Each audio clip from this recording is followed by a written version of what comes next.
말씀은 창세기 13장 14절에서 18절까지입니다. 다 같이 합독하시겠습니다. 롯이 아브라함을 떠난 후에 여호와께서 아브라함에게 이르시되 너는 눈을 들어 너 있는 곳에서 북쪽과 남쪽 그리고 동쪽과 서쪽을 바라보라. 보이는 땅을 내가 너와 네 자손에게 주리니 영원히 이르리라.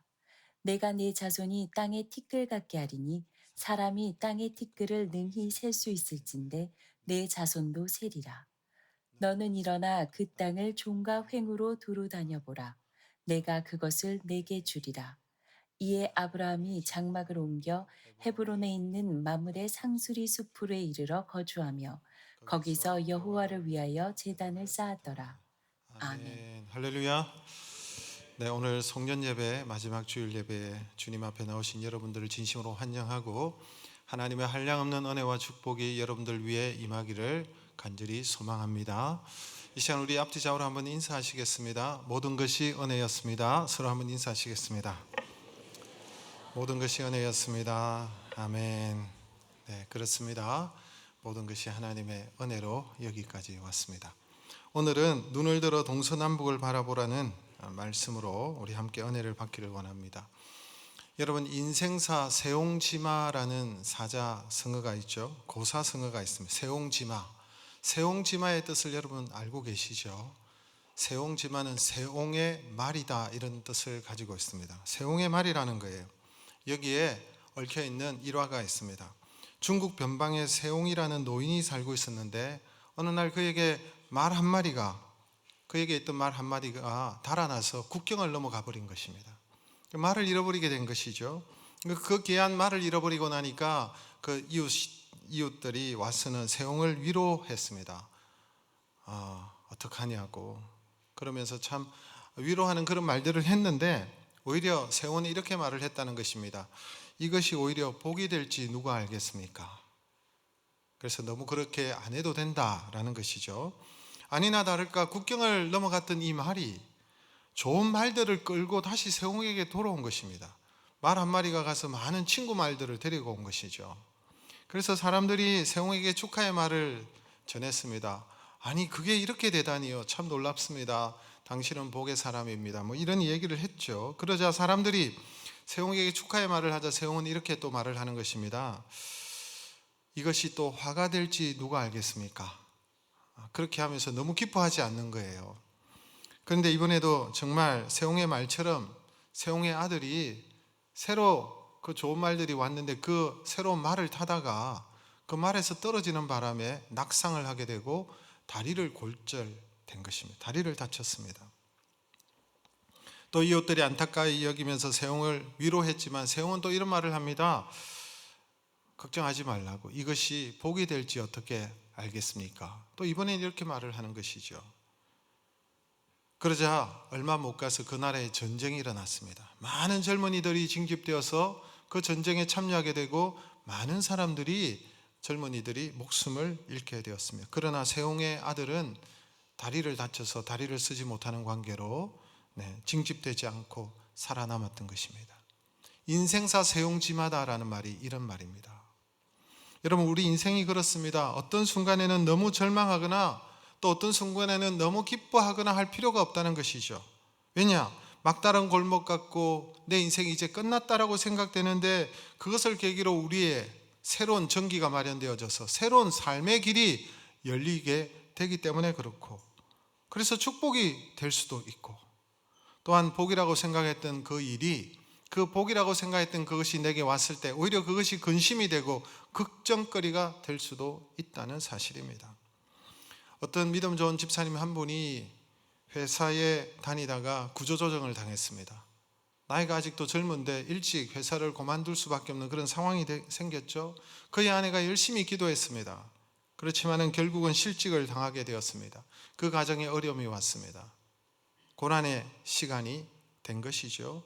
그런데 퇴사를 하고 난 이후에 하나님께서 어떤 계기를 만들어 주셔가지고 이분이 사업을 시작하게 된 것입니다. 그 사업에 하나님께서 복을 주시니 오히려 전에 직장을 다닌 것보다도 훨씬 더 경제적으로, 물질적으로 하나님께서 큰 은혜와 복을 그 가정에 주신 일이 있습니다. 이처럼 우리 눈에 좋아 보이는데 실상은 그것이 안 좋은 일이 될 수도 있고, 우리 눈에는 그것이 좋지 않는데 그 일이 우리에게 너무나도 복된 것일 수도 있다는 사실입니다. 너무 그 상황 때문에 좌지우지하지 말라는 것이죠. 그래서 우리에게 하시는 말씀이 무엇입니까? 항상 기뻐해라. 쉬지 말고 범사에 감사해라. 쉬지 말고 기도하라. 이것이 너희를 향하신 하나님의 뜻이다 라고 말씀하는 거예요. 여러분, 야고보 사도도 이렇게 권면합니다. 야고보서 5장 13절 말씀 우리 같이 읽어볼까요? 너희 중에 고난당하는 자가 있느냐? 저는 기도할 것이요. 즐거워하는 자가 있느냐? 저는 찬송할지니라. 아멘. 여러분, 고난당할 때 절망하지 말고 뭐 하라는 것입니까? 기도하십시오. 하나님께서 그 고난을 통해서 더 좋은 것을 주실 것이라는 거예요. 기도하라는 거예요. 좋은 일이나 즐거운 일이 있을 때 교만하지 말고 뭐 하라는 것입니까? 찬송하라는 것입니다. 오히려 하나님을 찬송해라. 그래서 고난당하는 자는 기도하고, 또 하나님 주시는 은혜가 넘치는 자는 찬송하고, 이렇게 할 때에 그 좋은 일이 진짜 축복이 되고 그것이 은혜가 유지가 되는 거예요. 저와 여러분들도 주의 말씀대로 살아가기를 주님의 이름으로 축복합니다. 오늘 본문의 말씀은 우리가 아는 대로 하나님께서 은혜를 주시니 아브라함과 그의 조카 롯의 소유가 엄청나게 많아졌습니다. 소떼와 양떼가 너무 많아져서 조카 롯과 아브라함이 함께 거할 수 없는 상황이 되었습니다. 롯은 아브라함의 조카였죠. 조실부모하고, 그래서 아브라함이 자신의 아들처럼 거두어서 그 조카를 키우고, 아들 같은 조카가 바로 롯이었습니다. 고향 갈대아 우르를 나올 때부터 가나안 땅에까지, 여기까지 함께 했던 조카가 롯이었습니다. 그런데 아브라함과 조카 롯 사이에 갈등이 이제 생기게 된 것이죠. 아브라함의 목자, 아브라함의 소떼와 양떼를 기르는 책임지는 목자들이 있었고, 롯의 양떼를, 소떼를 키우는 목자들이 있었는데, 목초지 문제 때문에 갈등이 생긴 것입니다.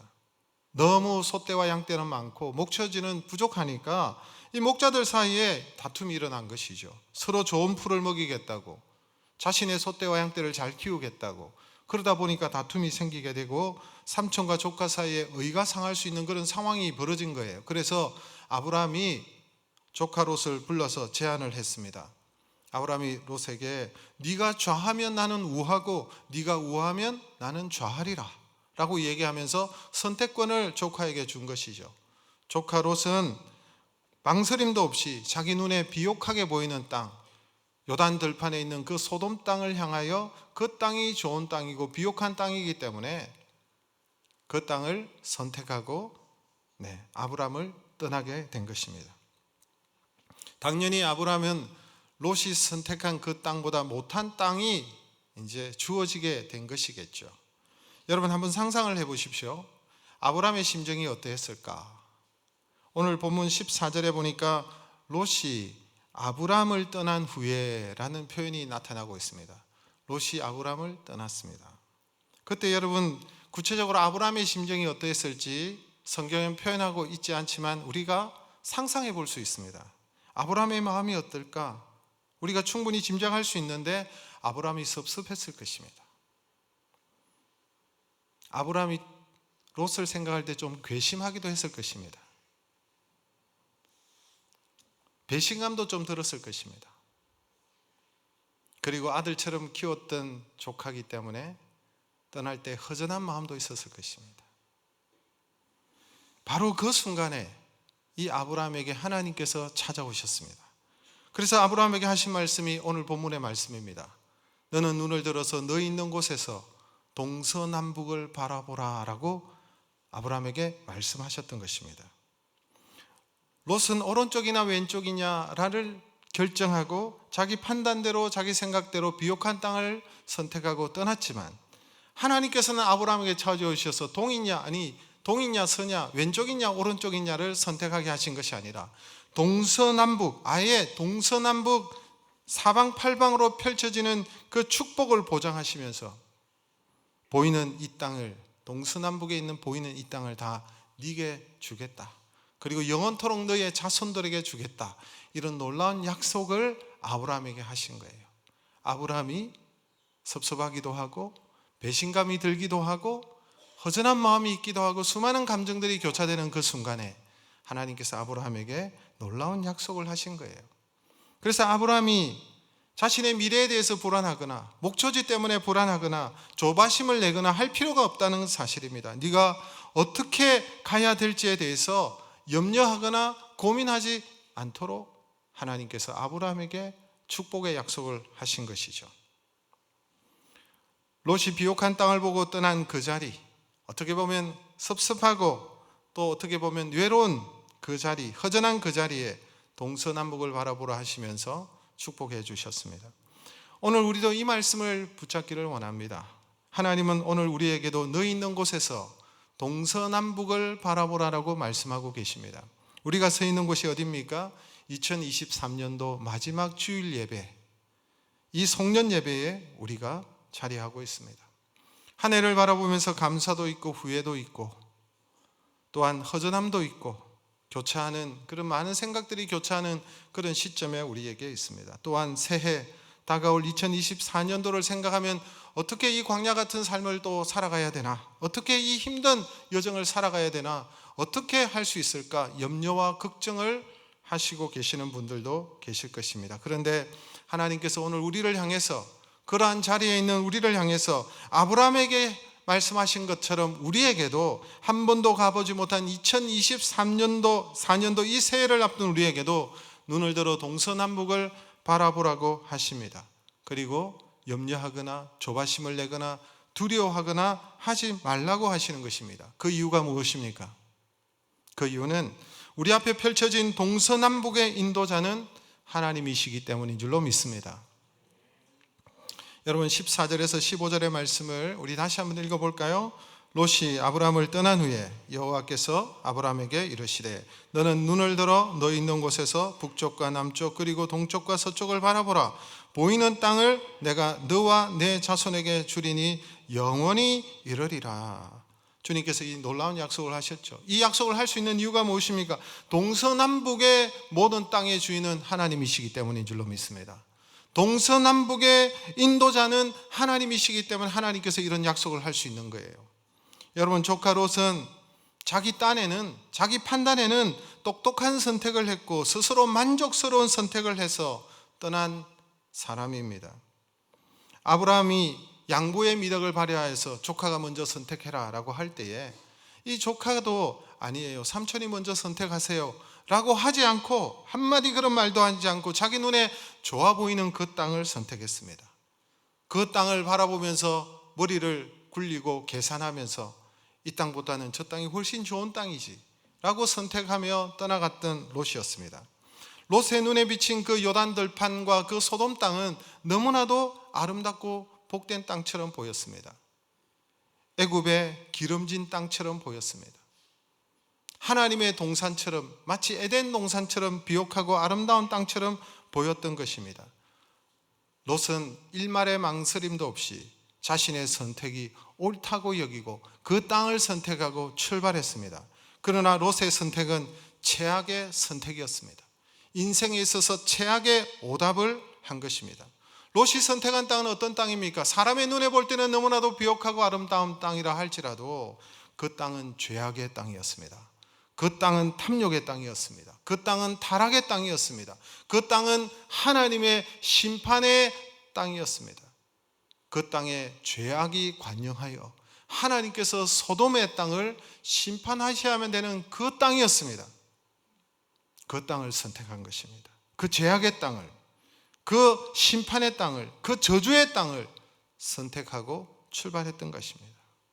그로 인하여서 자신은 모든 것을 잃어버렸습니다. 소돔과 고모라를 하나님께서 유황불로 심판하셨던 것입니다. 자신의 모든 것을 잃어버렸습니다. 자신의 재물을 잃어버리고 자신의 가정도 풍지박산이 되었습니다.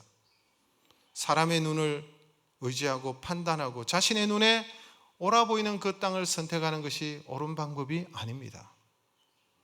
아브라함은 어떠했습니까? 아브라함은 사실상 좌우 중에 어느 한쪽을 선택하다 한들 전혀 문제가 되지 않는 그런 믿음의 사람이었습니다. 아브라함은 지금 자기 눈앞에 보이는 좌우의 기로 앞에서 고민하지 않았습니다. 좌를 선택하든 우를 선택하든 그게 문제가 되지 않았습니다. 아브라함은 눈에 보이지 않는 자신의 미래까지 책임지시고 인도하시는 그 하나님을 믿기 때문에, 하나님 앞에 자신의 인생을 맡겨 두었기 때문에 그분의 인도하심을 따라 가면 되기 때문에 좌를 선택하든 우를 선택하든 그것은 큰 의미가 없었어요. 아브라함은 본토 친척 아비 집을 떠났습니다. 왜 떠났습니까? 하나님께서 지시하는 땅을 향해서 출발했기 때문에 그렇습니다. 갈 바를 알지 못하고, 하나님께서 떠나라고 하셨지만 갈 바를 알지 못하고 하나님 앞에 모든 것을 맡기고 그 말씀을 따라서 출발했던 사람이 아브라함의 삶이지 않습니까? 아브라함은 자신의 안정된 삶을 버리고 자신의 모든 터전을 버리고 가나안 땅으로 하나님께서 가라고 하신 그 땅을 향하여 출발했던 자이기 때문에 좌를 선택하든 우를 선택하든 여러분 그것은 문제가 되지 않았습니다. 순전히 하나님께서 인도하시는 대로 그의 삶은 나아갔기 때문에 하나님께 모든 것을 맡기고 나아갔던 것입니다. 아브라함은 분명한 한 가지를 알고 있었죠. 세상 사람들의 눈에는 그 땅이 척박하게 보이는 땅이라 할지라도 하나님께서 주시는 땅이라면, 그 땅이 하나님 주시는 약속의 땅이라면, 그 땅이 사람들의 눈에는 척박하게 보이고 황폐하게 보이고 좋지 않게 보인다 할지라도 하나님 주시는 그 땅은 복의 땅이요 젖과 꿀이 흐르는 땅이라는 확신을 아브라함이 가지고 있었기 때문에 그렇습니다. 롯이 오른쪽을 택하면 자신이 왼쪽을 택하든 아무 문제가 되지 않는 거예요. 하나님의 선택, 아브라함의 선택은 늘 하나님이 정해주신 쪽으로 향하고 있었기 때문에 그렇습니다. 하나님께서는 아브라함에게 친히 땅을 선택해 주셨어요. 너희 있는 곳에서 눈을 들어서 동서남북을 바라보라. 네가 바라보는 모든 땅을 사방팔방의 모든 것을 너에게 주며 너의 자손에게 영원토록 주리라. 사실은 아브라함에게 자손이 한 명도 없었어요. 아직도. 나중에 이삭이라는 아들을 하나님 주셨지만, 그러나 그 약속을 붙잡고 믿음으로 걸어갔던 사람이 아브라함이었습니다. 여러분, 오늘날 우리 역시 이 인생의 여정을 살아가면서 우리가 좌나 우를 선택해야 되는 그 선택의 기로에 설 때가 너무나도 많이 있습니다. 대부분의 경우에는 그 선택이 알쏭달쏭하고 난해하고 우리가 판단하기 어려운 그런 선택을 해야 될 때도 많이 있습니다. 너무나도 어렵고 복잡해서 세상 사람들은 운에 맡기죠. 운칠삼기다 이런 말 많이 하잖아요. 운에 맡기는 인생을 사는 거예요. 그러나 우리 믿음의 사람은 어떻습니까? 우리는 둘 중에 하나를 자기 스스로 찾는 삶이 아니라 내 인생이 가야 할 길을 아시는 그 하나님께서 동서남북의 인도자 되신 그 하나님 앞에 우리의 삶을 맡기고, 하나님의 선택 앞에 우리의 삶을 맡기고 하나님의 말씀을 따라 살아가는 자들이 믿음의 사람인 줄로 믿습니다. 사람들의 눈에는 요단의 들판이, 그 소돔의 땅이 아름답게 보이지만 우리는 우리의 전 인생을 하나님 앞에 맡길 때에 복의 근원 되신 하나님께서 동서남북의 모든 우리가 사방팔방에 하나님께서 주신 은혜와 복으로 우리를 친히 인도해 주실 줄로 믿습니다. 여러분, 파일럿은 비행기 조종사를 가리킵니다. 근데 파일럿은 또 한 직종을 가진 분을 가리킵니다. 수로 안내인을 파일럿이라고 합니다. 수로 안내인은 굉장히 여러분 연봉이 센 그런 직업입니다. 수로 안내인은 어떤 사람이냐 하니까 큰 배가 항만이나 좁은 해역으로 들어올 때에 그런 상황이 될 때에 수로 안내인 이 파일럿이 작은 배를 타고 그 큰 배에 승선합니다. 그 큰 배에 승선을 하게 되면 그 큰 배의 선장이 자신의 모든 배의 지휘권을 다 수로 안내인에게 다 모든 것을 전임합니다. 왜 그러냐 하니까 그 지역의 물길과 암초의 위치를 정확하게 알고 있는 사람이 바로 전문 파일럿이기 때문에 그렇습니다. 이 파일럿이 훨씬 더 안전하게 배를 이끌고 접안할 수 있기 때문에 그런 거예요. 마찬가지로 롯이 스스로 찾아가는 비옥한 땅은 자기 자녀들에게 축복이 되기는커녕 자기 인생마저도 망치게 만들었습니다. 자기 자신조차도 인생의 암초를 만나서 망하게 된 것입니다. 하지만 하나님의 인도하심에 모든 것을 맡겼던 아브라함에게는 동서남북으로 펼쳐진 축복이 자신뿐만 아니라 자신의 모든 자녀들에게, 자손들에게 영원토록 이르게 된 것입니다. 여러분, 미국의 역사상 가장 큰 부자였던 철강왕 카네기의 어릴 적에 유명한 일화가 있습니다. 어릴 때 어머니를 따라서 식료품 가게를 이 철강왕 어린 카네기가 따라가게 됐습니다. 엄마가 물건을 사는 동안에 카네기는 맛있게 보이는 그 앵두가 담겨져 있는 바구니 앞에서 있었습니다. 그 앵두가 너무 먹고 싶어서 바라보고 있었던 것이죠. 그때에 그 식료품 가게 주인 아저씨가 카네기에게 말을 하는 것입니다. 얘야, 너가 먹고 싶으면 한 움큼 쥐고 가라고 얘기한 거예요. 그런데 카네기는 자기 손으로 짚지 않고 계속 앵두 바구니를 바라보고 있는 거예요. 결국은 나중에는 그 주인이 직접 자기 손으로 한 움큼 가득 그렇게 담아서 카네기의 모자에다가 집어주었습니다. 담아주었던 것입니다.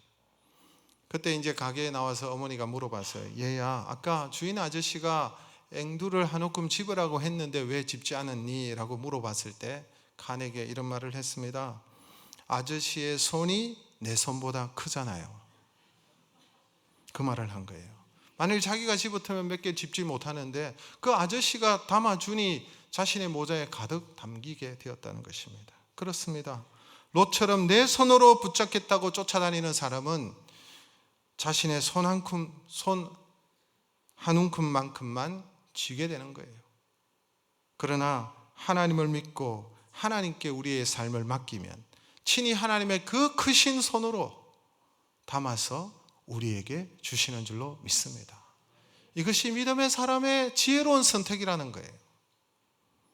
롯처럼 그저 눈앞에 보이는 세상의 조건과 세속적인 현실적 이익만을 국한하여서 눈에 보이는 대로 선택하고 출발하는 인생은 항상 오답의 인생을 살게 되는 것입니다.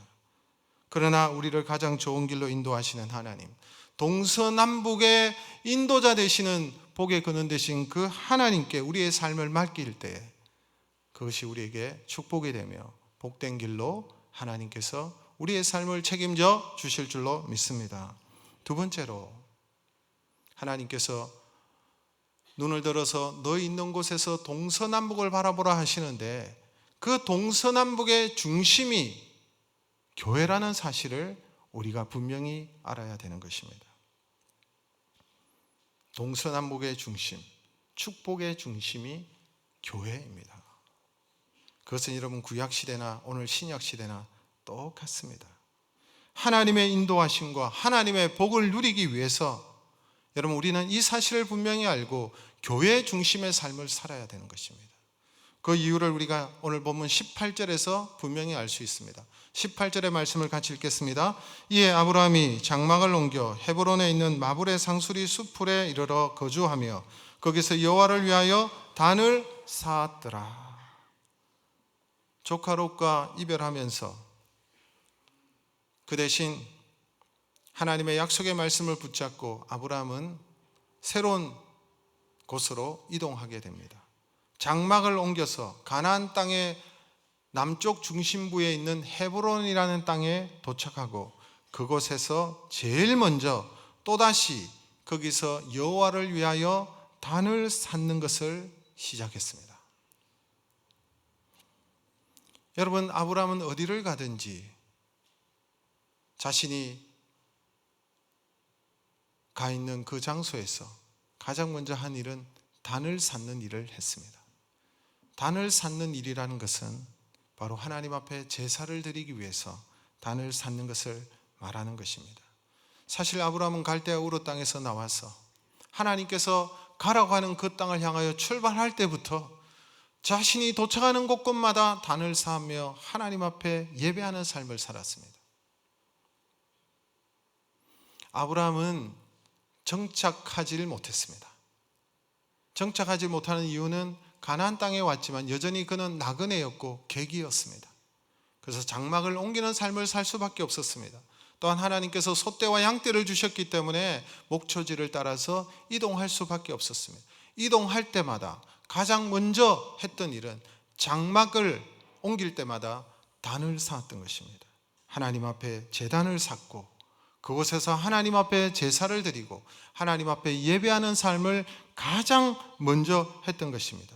나중에 그의 아들 이삭도 마찬가지였고 그의 아들의 아들이었던 야곱도 마찬가지로 똑같이 아브라함처럼 그의 자손들은 단을 쌓고 하나님 앞에 제사를 드리는 것을 볼 수가 있습니다. 이 제단 중심의 삶, 단을 쌓고 하나님 앞에 예배하는 예배 중심의 삶을 아브라함과 그의 자손들은 살아갔습니다. 이스라엘 백성들이 출애굽하고 난 다음에 광야 생활을 할 때도 여러분 제단을 중심으로 그들이 살았습니다. 하나님 앞에서 성막을 중심으로 하여서 모든 진영이 동서남북으로 진영을 짜고 그 한가운데 성막을 세우고 하나님 중심의 삶, 그 단을 중심으로 예배 중심의 삶을 살았던 거예요. 하나님 주신 가나안 땅에 들어왔을 때 다윗이 하나님을 경외하고 하나님을 섬길 때 하나님께서 기뻐하시고 다윗이 여러분 통일왕국을 이루게 하시고 그가 성전을 세우고 싶었지만 하나님께서 솔로몬 때에 그것을 허락하실 때 이스라엘 백성들이 예루살렘에 성전을 세우고 성전 중심의 삶을 살았던 거예요. 신약시대는 하나님께서 우리에게 교회를 주셨습니다. 주님께서 우리를 위해서 죽으시고 3일 만에 부활하시고 오순절날 성령이 임하시면서 교회의 시대가 시작되었어요. 그 중심이 교회라는 것입니다. 교회를 중심으로 하여서 우리의 삶이 동서남북으로 펼쳐져야 되는 것입니다. 교회를 중심으로 하나님 앞에 예배하는 삶을 살아가야 된다는 것을 의미하는 것입니다. 우리가 날마다 바쁘고 분주하게 살지만 주일마다 하나님 앞에 나와 예배드리는 그 삶, 교회 중심의 삶, 예배 중심의 삶이 바로 축복의 중심에 서 있는 것입니다. 예배 중심의 삶, 교회 중심의 삶을 살지 않는 것은 마치 자기 마음대로 살고 싶어서 자기 뜻대로 하고 싶어서 가출한 청소년과 같은 것입니다. 우리 아이들이 부모의 갈등 때문에 자기 마음대로 살고 싶어서 가출할 때가 있습니다. 이렇게 가출하면 과연 자신의 뜻대로 인생이 풀리게 되는 것입니까? 어리석은 짓이죠.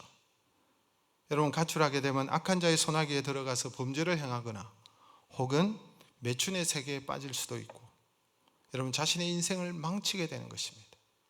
예배 중심의 삶을 살지 못하고 교회 중심의 삶을 살지 못하고 그렇게 살아가는 사람은 마치 이와 비슷할 것입니다. 예배 중심, 교회 중심의 삶을 살지 못한다는 것은 본부 사령부와 여러분 단절된 그런 고립된 부대와 같은 것입니다. 그 부대가 본부와 단절되어져 있기 때문에 아무런 지원을 받지 못하는 거예요. 이런 부대는 여러분 어떻게 되겠습니까? 포로가 되든지 죽든지 어려움에 처해질 것입니다. 우리의 삶의 중심이 매우 중요합니다. 우리의 본부가 어디입니까? 우리의 삶의 중심이 어디입니까? 우리가 어디를 중심으로 해서 눈을 들어 동서남북을 바라보며 하나님 주시는 그 사방팔방의 축복의 그 지역으로 나아가야 될까요? 교회라는 사실입니다. 사람은 무게중심이 잡혀야 됩니다. 무게중심이 잡혀야 앞으로 나아갈 수가 있습니다. 무게중심이 없고 막 흔들리는데 어떻게 앞으로 나가요? 쓰러지죠. 여러분 지금 발로 딛고 있는 이 기반이 튼튼해야 더 높이 뛸 수 있는 것입니다. 아무리 소돔 땅이 아름답게 보이고 비옥하게 보이고 저 땅에 가면 내가 벼락부자가 될 것 같고 저 땅에 가면 잘 살 것 같다 할지라도 예배와 교회 생활을 등한히 하면 이미 성공의 자리에서 멀어진 것입니다. 롯은 축복의 중심에서 벗어났습니다. 자신의 선택과 판단을 믿고 눈에 보이는 대로 세상적인 판단으로 하나님 중심의 삶에서 떠나고 예배 중심의 삶에서 벗어나게 된 것입니다. 많은 사람들이 볼 때 교회 중심의 삶을 사는 것이 비현실적이고 어리석어 보일 수가 있습니다. 더욱이 주일뿐만 아니라 수요 예배에 나오고 새벽 기도에 나와서 엎드리고 특별 새벽 기도에 나와서 하나님 앞에 부르짖는 이런 모습을 보면 이 치열한 경쟁 속에서 어리석어 보일 수도 있습니다. 믿음이 없는 사람들의 시선으로 볼 때는 그러하다는 것입니다. 그러나 복의 근원 되신 하나님 앞에 나와서 예배 중심의 삶을 살고 교회 중심의 삶을 사는 것이 가장 지혜로운 것입니다. 동서남북으로 뻗어나가기 위해서는 일단 그 출발점이 있어야 되는 것인데, 동서남북의 확장된 축복을 계속 유지하고 계속 그 은혜가 지속되기 위해서는 그 중심에 본부가 있어야 되는데, 하나님께 주신 본부가 바로 교회라는 사실입니다. 그래서 교회 중심의 삶을 사는 것이 여러분 성경에 중심된 핵심된 내용입니다. 내가 힘들고 어려울 때마다, 목마를 때마다 채워지고 쉼을 주고 회복과 힘을 공급하는 신앙의 공동체, 하나님께 세워주신 예배 공동체를 통해서 하나님께서 우리를 채우시고 회복시켜 주시고 다시금 확장된 축복으로 나아갈 수 있도록 은혜를 베풀어 주시는 것입니다. 때로는 동서남북을 한참 달리다 보면, 한참 이렇게 달려가다 보면, 광야 같은 이 인생길을 한참 열심히 달려가다 보면 방향을 잃어버릴 때가 있습니다. 어디에 있는지조차 서지 못할 때 다시 그 방향을 잡아줄 수 있는 나침판과 같은 역할을 교회가 하는 것입니다. 말씀이 하는 것입니다. 그래서 교회 중심, 예배 중심, 말씀 중심의 삶이 여러분 우리가 하나님께서 확장된 그 축복의 땅으로 나아갈 때에 너무나도 필수적인 것입니다. 이러한 중심이 있을 때 좌우뿐만 아니라 사방팔방으로 축복의 미래가 펼쳐 나가게 될 줄로 믿습니다. 사람들은 여전히 자신의 눈에 비옥한 땅을 향하여, 소돔 평지를 향하여 한 평이라도 그 땅을 더 차지하려고 숨가쁘게 달려가지만 그 길은 필경은 좋은 길처럼 보이고 넓은 길처럼 보이지만 필경은 멸망할 소돔의 땅이라는 사실입니다. 저와 여러분은 아브라함같이 우리 앞에 펼쳐진 동서남북의 인도자이신 하나님을 믿고 우리의 삶을 주님 앞에 맡기고 다시 한번 우리가 새해 결단하기를 예배 중심과 말씀 중심과 교회 중심의 삶으로 하나님께 주시는 힘과 능력을 공급받아 동서남북으로 뻗어나가는 우리 열린 한문교회 모든 성도님들 되시기를 주님의 이름으로 축복합니다.